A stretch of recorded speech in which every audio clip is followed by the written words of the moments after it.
Have you ever walked into a room and felt completely invisible? You speak, but people talk over you. You offer an idea, and it is ignored, only for someone else to say the exact same thing 5 minutes later and get the applause. You feel small.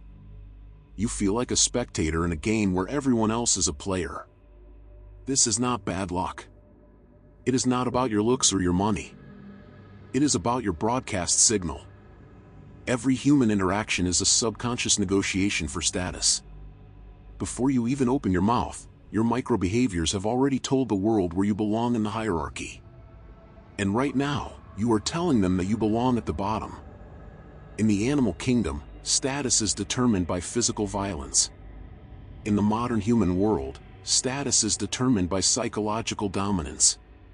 It is a silent war fought with space, time, and attention. If you do not know the rules of this war, you will always be the subordinate. You will always be the nice guy who finishes last. Today, we are going to reprogram your social signaling. We will analyze the 7 laws of psychological dominance used by CEOs, world leaders, and dangerous individuals to command instant respect. These are the nonverbal codes that compel others to seek your validation instead of you seeking theirs. Welcome to the top of the food chain. Welcome to Cobalt State X. The first law of dominance is territorial expansion. Low-status individuals shrink. When they sit on a bus, they cross their legs and fold their arms. When they stand in an elevator, they make themselves small to avoid inconveniencing others. They are apologizing for their existence. High-status individuals expand. This is biological hardwiring. The lion does not curl up in the corner, he sprawls across the rock. You must learn to take up space. When you sit, open your posture.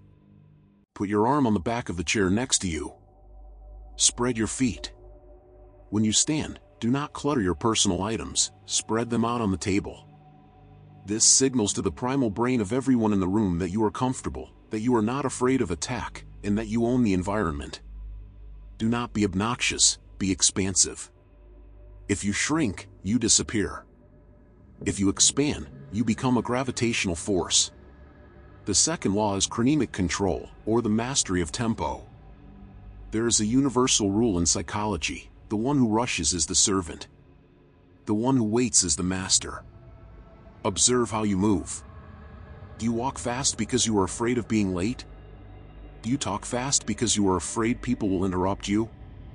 Do you answer text messages instantly because you are afraid of losing their attention? This is beta behavior. It signals anxiety and scarcity.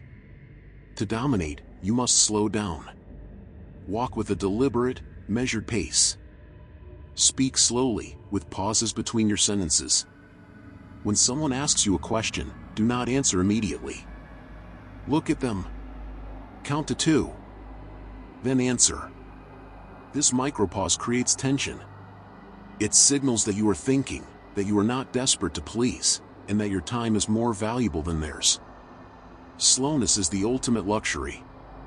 The third law is the king's eye contact. Most people misunderstand eye contact. They think it is a staring contest. It is not.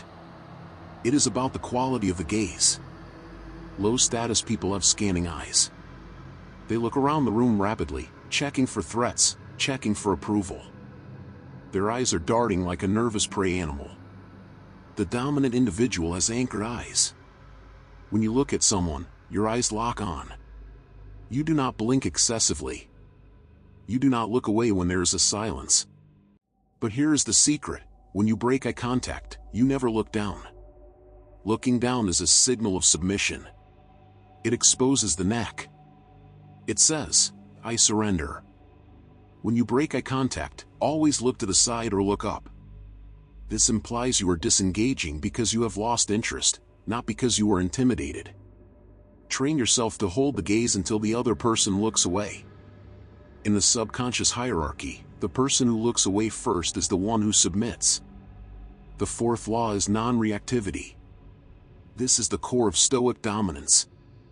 In any interaction, the person who reacts the most has the least power.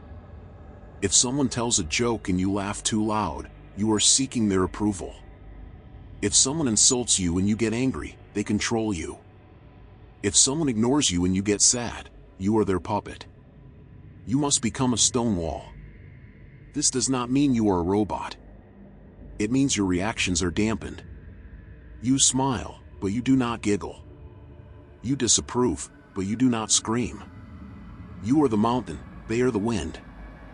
When you are non-reactive, people work harder to get a reaction from you.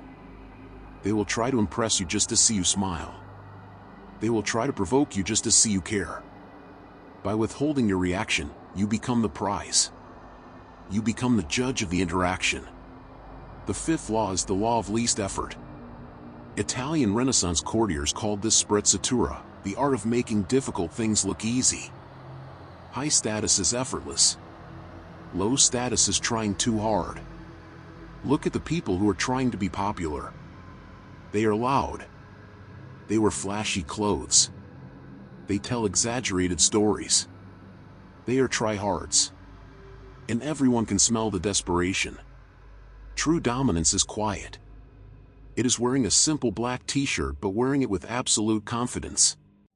It is speaking only when necessary, but saying something profound. Do not try to be the center of attention. The center of attention is often the court jester, not the king. The king sits in the back, watching. Stop trying to prove yourself. The moment you try to prove you are smart, rich, or tough, you prove that you doubt it yourself. The sixth law is vulnerability management. Modern society tells you to open up, to share your feelings, to cry, to be vulnerable. This is dangerous advice if you want respect. While you should be honest with your close circle, you must never complain to the public. Complaining is a signal of helplessness. It says, "I have a problem and I cannot solve it. Please help me." Leaders do not complain. Leaders solve. If the room is cold, do not say, "It's freezing in here." Just stand up and close the window. Never explain your mistakes. Never make excuses. If you are late, do not give a 5-minute story about the traffic. Just say, "I am late. Let's begin." Explanations are for subordinates. Silence is for commanders. When you stop complaining and stop explaining, you cultivate an aura of competence that is terrifyingly attractive. The seventh law is the willingness to walk away. This is the nuclear weapon of social dynamics. The person who is most willing to end the interaction controls the interaction. Most people are terrified of rejection. They stay in boring conversations, bad relationships, and unfair deals because they are afraid of losing the connection. This fear makes them weak. You must develop the mindset that you need nothing from anyone. You enjoy their company, but you do not need it. You want the deal, but you do not need it. When people sense that you are capable of turning your back and walking out the door at any moment without looking back, they will chase you. They will compromise. They will submit. Scarcity creates value. If you are always available, you are cheap. If your presence is a gift that can be withdrawn, it becomes priceless. Integrating these 7 laws requires a complete overhaul of your operating system. You have been trained to be a sheep. You have been trained to be polite, small, and accommodating. You have to kill that training. Start tomorrow. When you walk into a coffee shop, take up space. When you order, speak slowly. When the barista looks at you, hold the gaze. Do not check your phone nervously. Stand in the void of silence and be comfortable. You will feel the resistance. Your brain will scream at you to be small. Ignore it. That is just the old programming dying. Watch how the world shifts around you.